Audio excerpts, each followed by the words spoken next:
Vaincre la peur de chanter en public, la clé fondamentale qu'il te manque. Bonjour à toutes et à tous, je suis absolument ravie de vous retrouver pour cette nouvelle vidéo. Bienvenue à toi, si tu es nouveau sur ma chaîne, tu vas retrouver ici une quantité de vidéos sur la voix, le développement personnel, des exercices, des échauffements, du mindset, enfin bref, un joyeux cocktail que je suis certaine que tu vas adorer. Donc évidemment, abonne-toi, actionne la cloche et rejoins la communauté. Aujourd'hui, on va revenir un petit peu dans la peur et comment vaincre cette peur de chanter en public pour oser chanter en public.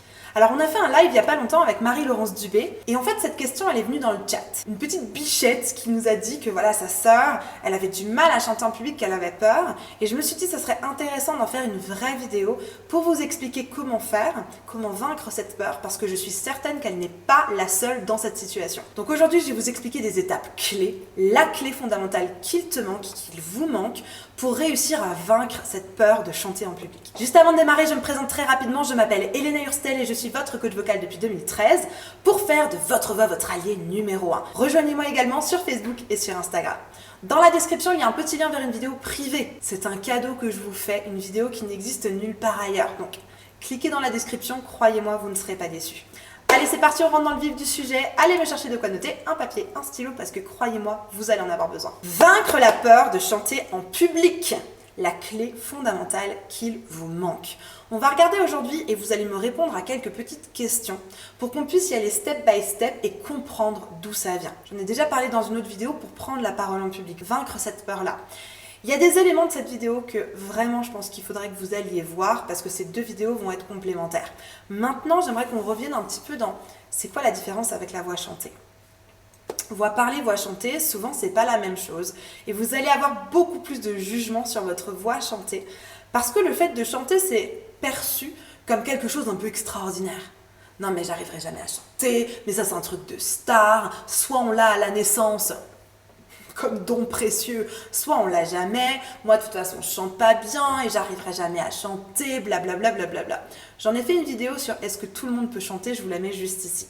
Donc voilà, il y a plein de mythes autour de ça et qui du coup vous donnent un petit peu la peur de chanter en public. Donc déjà dans un premier temps, il faut enlever là tous ces mythes, tout le monde peut chanter et au-delà de ça, tout le monde peut bien chanter. Vraiment, c'est possible.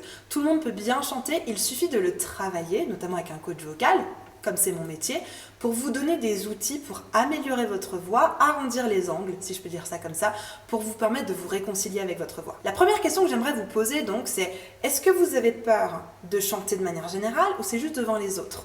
Est-ce qu'à la maison, vous chantez à tue-tête dans la douche, etc. Est-ce que vous êtes capable de vous écouter vous-même ou même quand c'est vous-même avec vous-même, c'est compliqué? Ou est-ce que c'est juste avec les autres? Pourquoi je vous pose cette question? Parce que ça n'a pas le même impact. Quand vous êtes vous avec vous-même, si ça se passe bien, ça veut dire que le problème, encore une fois, je fais des hypothèses, mais le problème, selon moi, va venir du regard des autres. La forteresse, j'en ai parlé dans d'autres vidéos, va être potentiellement le fait que le regard des autres, voilà, vous n'êtes pas super en paix avec ça. Donc forcément, quand vous allez chanter en public, c'est se mettre à nu, c'est hyper compliqué. Vous allez avoir peur du regard des autres sur cette intimité qu'est la voix chantée. Ou alors, si même avec vous-même, ça ne marche pas, c'est également l'image que vous-même vous avez de vous. Ah, je suis trop nulle, ah, je suis pas assez bien, ah, puis même ma voix, elle est moche, etc., etc. Tout ça pour vous dire que oser chanter en public, c'est pas simplement de la technique vocale, c'est avant tout de comprendre ce qui coince à l'intérieur et de le régler.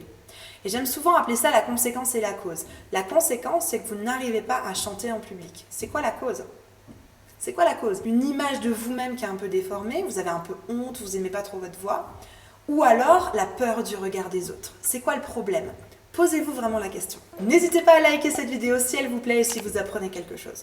Ensuite, pour oser chanter en public, encore une fois, il n'y a pas besoin de faire des grandes démonstrations, d'avoir une puissance vocale incroyable, etc. Parce qu'en fait, si vous n'êtes pas assuré avec vous-même, et c'est ce qu'on parlait juste avant, vous avez beau avoir plein de techniques vocales, vous n'allez pas réussir à la mettre en place au moment M. Et c'est ça qui va nous embêter. Donc vraiment, ce que j'aimerais que vous vous posiez maintenant comme question, c'est pourquoi je le fais ? Pourquoi je chante? Est-ce que c'est parce qu'on me l'impose? Est-ce que c'est parce que j'ai envie? Pourquoi vous êtes là à ce karaoké? Ou pourquoi vous êtes là devant la famille à devoir chanter? C'est important de définir un pourquoi. Même de manière générale, un pourquoi dans votre vie, c'est important de le définir et que le fait de chanter va venir nourrir ce pourquoi. Parce que si vous n'avez pas votre pourquoi de défini, que vous faites pour faire, ça ne va pas fonctionner parce qu'il n'y aura pas de driver, il n'y aura pas quelque chose qui va vraiment vous pousser intelligemment à le faire. Mais vous allez vous sentir obligé et ça, on ne veut pas. On ne veut pas se sentir obligé parce que c'est complètement contre-productif et ça va vous créer un mauvais ancrage, une espèce de petit trauma et ça va aller de pire en pire. Je prends l'exemple de cette petite bichette dont je vous parlais au début de la vidéo. Dans les commentaires, elle nous a dit bah, ma soeur, du coup, elle était sur scène avec nous, elle a fermé les yeux tout le long.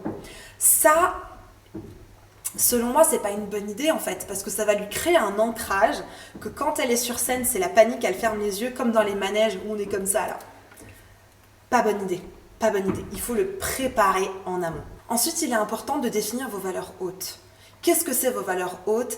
Les valeurs qui vous tiennent à cœur. Et il faut impérativement que vous puissiez les nourrir, ces valeurs hautes. Et la dernière chose très importante, c'est qu'il va falloir sortir de votre zone de confort par des petits pas, un petit peu tous les jours. Mais comme cette petite bichette-là, ne pas partir de j'ai peur à je vais sur scène et je ferme les yeux. Ça pour moi, c'est deux opposés, ça va créer un ancrage négatif, donc ne faites pas ça. Hyper important d'y aller un petit peu par petits pas tous les jours. Si vous sentez que la scène, ça vous fait peur, allez évidemment travailler tout ce qu'on a vu en amont, mais ensuite challengez-vous avec des tout petits pas tous les jours. N'allez pas tout de suite faire quelque chose de grandiose, ça peut être dangereux parce que si ça se passe mal, encore une fois comme l'exemple que je vous disais, ça peut créer un super mauvais ancrage et du coup ça peut créer ensuite un traumatisme. Attention avec ça, on y va progressivement un petit peu tous les jours. Si vous voulez qu'on le fasse ensemble, ce travail-là autour de vaincre la peur de chanter, n'hésitez pas, dans la description, il y a un petit formulaire. Remplissez-moi toutes les questions, je vais me faire un plaisir d'en prendre connaissance. Et si votre profil fait partie des personnes que j'ai l'habitude d'accompagner, avec mon équipe, on va vous proposer un bilan vocal. Un bilan vocal, c'est simplement un appel où on va regarder avec vous quelle est la meilleure formule d'accompagnement pour résoudre votre problématique de manière efficace et durable. Je vous mets juste ici la gestion du stress. Pour moi, c'est une vidéo que vous devez impérativement visionner parce qu'elle va vous aider également à vaincre la peur de chanter en public. Vaincre son stress, c'est juste ici. N'hésitez pas à cliquer sur la vidéo. En attendant de vous retrouver juste ici, n'hésitez pas à mettre un petit commentaire si vous avez encore une question ou une suggestion. N'hésitez pas non plus à liker, à vous abonner et à partager cette vidéo. Et n'oubliez pas, tout est possible. Je vous assure, tout est possible. À très vite, on se retrouve dans cette vidéo.